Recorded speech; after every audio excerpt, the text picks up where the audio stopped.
Ako po dito si Lola Pearly. Anak ko po dito si Diana Subiri na siya naman po si Ana. Ang istorya pong ito ay para po ito sa buong pamilya.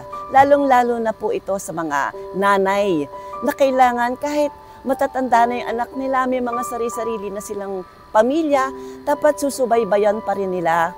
At doon naman sa mga mag-asawa, dapat lagi kayong nagmamahalan at alam mo yun, kailangan may suporta sa bawat isa. Laging titingnan ninyo kung kumusta na kaya yung asawa ko, ano na kaya yung ginagawa ng asawa ko. Dapat give and take ang give and take para hindi tayo umaabot sa mga ganitong sitwasyon.